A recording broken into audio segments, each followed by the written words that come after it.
370 ধারা যখন উনি অবলুপ্ত করলেন, তারপরে এই 370 যে এই নাম্বার সেটাকে সম্মান দেওয়ার জন্য উনি 370 টার্গেট করেছেন।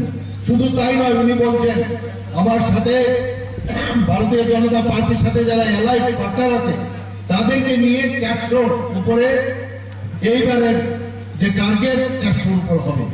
আমাদের 303 লোকসভার ভারতীয় জনতা পার্টির ছিল এবং আমি নিশ্চিত আগামী দিন যেটা উনি টার্গেট করেছেন 400 তার থেকে উপরে আসবে। আমরা এখানে বিরোধী পক্ষের প্রায়শই বলে আইন শৃঙ্খলা এখানে ঠিক নয়, আইন শৃঙ্খলা এখানে ঠিক নয়। আমি আপনাদের অবগতির জন্য জানাচ্ছি, ত্রিপুরাতে এটা আমার কথা নয়, সর্বভারতীয় রেকর্ডে বলছে ত্রিপুরাতে 28টা যে রাজ্য আছে তার মধ্যে নিচের দিক থেকে আমাদের আইন শৃঙ্খলা ল অ্যান্ড অর্ডার সিচুয়েশন ত্রিপুরাতে 5ম স্থানে ছিল গত বছর। এবার কত হয়েছে? 3য় স্থানে চলে এসেছে বন্ধুগণ। তারপরে ভাবো যে আইন শৃঙ্খলার কথা বারবার ওনারা বলছেন, কিন্তু রেকর্ডে কি বলছে? 3য় স্থানে আমাদের আইন শৃঙ্খলা এখন ত্রিপুরাতে এত ভালো। শুধু তাই নয়, আমরা গত যে 23-এর যে নির্বাচন, আমাদের অ্যাসেম্বলির যে ইলেকশন হয়েছে, ত্রিপুরার ইলেকশন মানে ওই চই গন্ডগোল, বোমাবাজি, খুন, সন্ত্রাস এইগুলো আমরা দেখেছি। কিন্তু গত 23-এর নির্বাচনে আমরা কি এখানে দেখালাম? যে কোনো গন্ডগোল ছাড়া, কোন রকম মানে অসাধু যে ব্যবস্থা সবসময় কমিউনিস্টরা এই 35 বছর ওরা করে গেছে, তার থেকেও যে নির্বাচন করা যায় সেটা আমরা কিন্তু দেখিয়েছি। এবং এত সুন্দরভাবে মানে নির্বাচন এখানে হয়েছে। শুধু তাই নয়, আমাদের যে দুটো উপনির্বাচন হয়েছে সেখানেও আমরা ভালোভাবে নির্বাচন করেছি। কোনো জায়গায় কোনো রকম গন্ডগোলের কোনো খবর ছিল না। বন্ধুগণ, আপনারা জানেন যে আমাদের সরকার প্রথমে এখানে বিভিন্ন 33 রকমের আমরা সামাজিক ভাতা আমরা দিয়ে থাকি।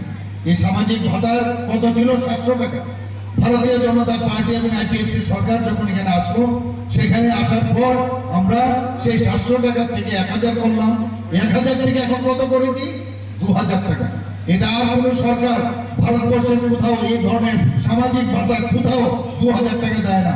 কারণ আমি যখন মুখ্যমন্ত্রীদের সাথে বসি বিভিন্ন প্রদেশে, তারা বলছে আপনারা এটা কি করে সম্ভব করলেন। শুধু তাই নয় বন্ধুগণ, এই সরকার সবসময় চায় যে সমস্যার সমাধানের মাধ্যমে আমরা সরকারে টিকতে। আগে কি করতো? সমস্যা সৃষ্টি করে এই যে আগের যে সরকার ছিল 35 বছরের সরকার আমরা দেখেছি, এবং মাঝখানে আমাদের যে জোট সরকার ছিল একই ধারাতে ওরা সরকার চালিয়েছে। আমরা এখানে মহিলারা এখানে আছেন, আমরা বোনেরা এখানে আছেন, আমরা 33% যাতে তাদের চাকরিতে 33% রিজার্ভেশন, সেই ব্যবস্থা আমাদের এই সরকার আমাদের করেছেন। মাননীয় প্রধানমন্ত্রী যে মহিলাদের সশক্তিকরণের কথা বলেন অ্যাসেম্বলি ইলেকশনে এবং যাতে পার্লামেন্টারি ইলেকশনে, আমাদের লোকসভার ইলেকশনে, সেখানে মেয়েদের মহিলাদের যেন 33% রিজার্ভেশন থাকে তার ব্যবস্থা উনি করেছেন। আপনারা জানেন যে আমাদের অর্থনৈতিক অবস্থা যেখানে 10-12 অবস্থানে ছিল, সেখানে আজকে এখানে 5 ট্রিলিয়ন যে স্থান সেখানে চলে এসেছে। আগামী দিন হয়তো বা 3rd ট্রিলিয়নে চলে আসবে। আমাদের সরকারি কর্মচারী যারা আছেন অনেকে খালি জিন্দাবাদ জিন্দাবাদ এগুলোই তো করতো। আমরা দেখলাম সকালবেলা উঠে রাত্রেবেলা মতো খালি জিন্দাবাদ জিন্দাবাদ করতো। তারপরে কি বলতো? 1% দিয়ে দিত।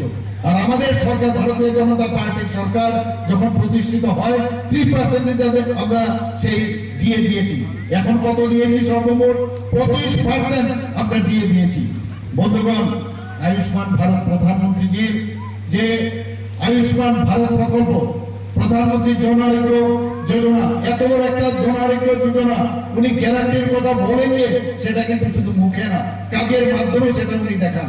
সেটা উনি কি দেখেছেন? ত্রিপুরাতে আমাদের টার্গেট ছিল প্রায় 13 লক্ষ মতো, এবং 13 লক্ষ কার্ড আমরা সবাইকে দিয়ে দিয়েছি। এবং তাতে করে দেখা গেছে যে বাকি আরো, যেটা আমাদের রাজীববাবু বলার চেষ্টা করেছেন, যে বাকি লোক যারা 4.5, 4.15 যারা হাউস হোল্ড আছে তারা কোথায় যাবে? সেই কারণে মুখ্যমন্ত্রী জন আরোগ্য যোজনা সে একই ধাঁচে আমরাও সেটা শুরু করেছি এবং তার কার্ডও বিতরণ করা হয়েছে।